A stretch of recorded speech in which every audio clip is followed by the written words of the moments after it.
Welcome to English Room e-learning. We have already discussed the summary of the story, how far is the river, and we have done the letter writing activity, and also we have done the describing word and naming word activity also.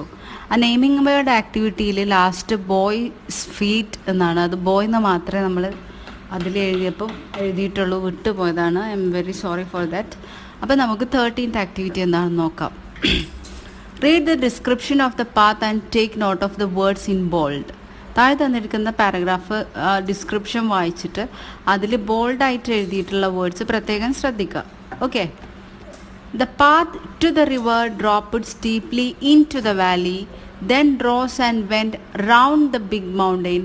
It was frequently used by the villagers, the woodcutters, milkmen and mule drivers, but there were no villages beyond the mountain or near the river. Look at the sentence, the path to the river dropped steeply. Which word shows the relationship the path and the river? It is two.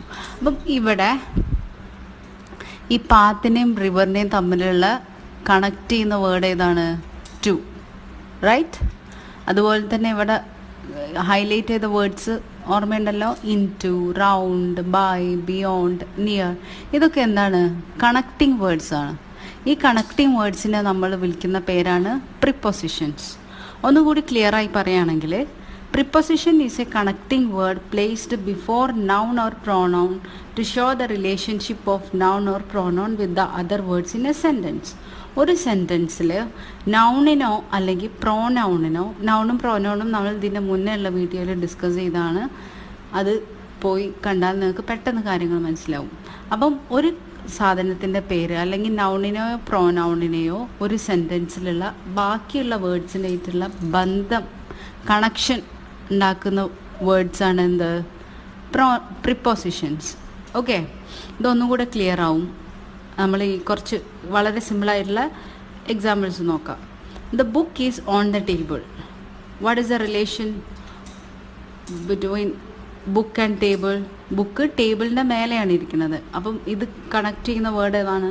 Preposition on ആണ്. The bottle is under the table. Bottle എവിടെയാണ്? Under the table. Under is the preposition used there. The pen is in the pouch. The pen is in the pouch. അപ്പോൾ എന്താണ്? In എന്നുള്ളത് അവിടെയുള്ള പ്രിപ്പോസിഷനാണ്. Okay, ആ നൗണിൻ്റെ മുന്നേ വരുന്ന preposition എന്താണ്? ഇന്നാണ്. Okay. I am going to school. അവിടെയുള്ള പ്രിപ്പോസിഷൻ ഏതാണ്? To. I am coming from office. ആ പ്രിപ്പോസിഷൻ ഏതാണ്? ഫ്രം ആണ്. അപ്പോൾ ഈ ഫ്രം എന്നുള്ളതും ടു എന്നുള്ളതും ഇൻ എന്നുള്ളതും ഓൺ എന്നുള്ളതും under, above, beneath, over, of, on, ഇതൊക്കെ എന്താണ്? പ്രിപ്പോസിഷൻസ് ആണ്. ഇതിൻ്റെ ഫങ്ഷൻ എന്താണ്? ഒരു സെൻറ്റൻസിലെ ഒരു നൗണിനെ ആ സെൻറ്റൻസിലെ മറ്റു വേർഡ്സിനായിട്ട് കണക്ട് ചെയ്യുന്ന ഫങ്ഷനാണ് ഈ പ്രിപ്പോസിഷൻ ചെയ്യുന്നത്. I think it is clear. Let us do the activity now. Okay. Supply the missing prepositions to the signboards. അവിടെ ഒരു സൈൻ ബോർഡ് തന്നിട്ടുണ്ട്. ഇതിൽ മിസ്സായി കിടക്കുന്ന പ്രിപ്പോസിഷൻസ് നമ്മൾ ചേർത്ത് കൊടുക്കുക. First one, do not park dash double line double yellow lines. In some countries they are not allowed to stop or park on double yellow lines. It is punishable. ചില നാടുകളിൽ അങ്ങനെയാണ്. പക്ഷെ ഡു നോട്ട് എന്താണ് നമ്മൾ എഴുതേണ്ടത്? Do not park on double yellow lines. Okay. Second one, walk.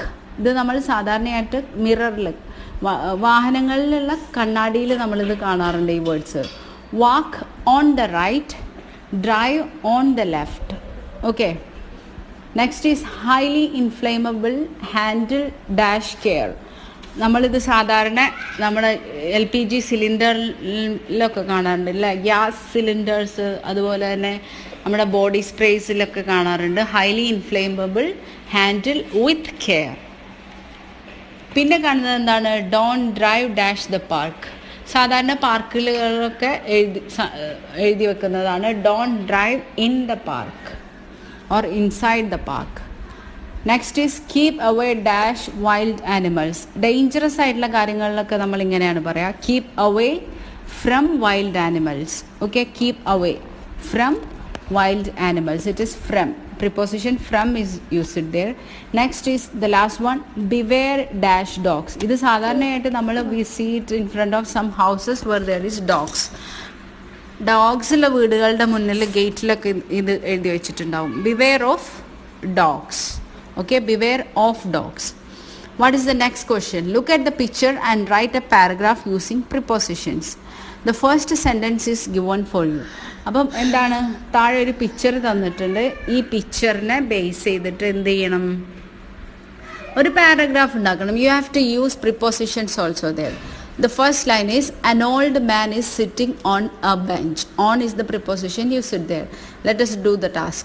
Okay, you have to do it by yourself. An example is what I am showing you now. Okay, ഇത് example ആണ്, നിങ്ങൾക്ക് നിങ്ങളുടെ ലാംഗ്വേജിൽ സ്വന്തമായിട്ട് എഴുതി ഉണ്ടാക്കുക. Okay, the old man is sitting on a bench. His stick is beside the bench. Beside the bench, the boy is lying on the meadow. പുൽത്തകിടിൽ കിടക്കുകയാണല്ലേ ബോയ് ചെയ്യുന്നത്. So the boy is lying on the meadow and he is writing in a book. Okay, in a book. The girl is flying a kite. The kite is flying in the sky. The bird is flying away from the tree. A bird is sitting on the tree. ഒരു പക്ഷി ട്രീയിൽ ഇരിക്കുന്നുണ്ട് അല്ലേ, on the tree. There are lots of flowers in the garden. The don't pluck flowers sign board is on the tree. പൂക്കൾ പറിക്കരുതെന്നുള്ള pluck board എവിടെ, don't pluck flowers എന്നുള്ള board എവിടെയാണ് വെച്ചിരിക്കുന്നത്? It is on the tree, right? And the old man is looking at the girl. Old man പെൺകുട്ടീനെ ഇങ്ങനെ നോക്കിക്കൊണ്ടിരിക്കുകയല്ല. So at the girl. Okay, so I think the things are clear to you. If you have not, നിങ്ങൾ നൗണും പ്രോനൗണും നൗൺസിനെ കുറിച്ച് അറിയുന്നില്ല എന്നുണ്ടെങ്കിൽ ഈ ചാനലിൽ തന്നെ നമ്മൾ ഓൾറെഡി ഇത് ചെയ്തിട്ടുണ്ട്. അതുകൂടെ കാണുകയാണെങ്കിൽ നിങ്ങൾക്ക് ഒന്നുകൂടെ കാര്യങ്ങൾ ക്ലിയർ ആവും. And if you are new to this channel, ആദ്യമായിട്ടാണ് നിങ്ങൾ ഈ ചാനൽ കാണുന്നതെന്നുണ്ടെങ്കിൽ മറക്കാതെ തന്നെ സബ്സ്ക്രൈബ് ചെയ്യുക. ഇതുപോലത്തെ ആക്ടിവിറ്റീസും മോർ ഇംഗ്ലീഷ് റിലേറ്റഡ് വീഡിയോസായിട്ട് നമ്മൾ ഇനിയും വരുന്നതാണ്. Thank you for watching. Stay home, stay safe.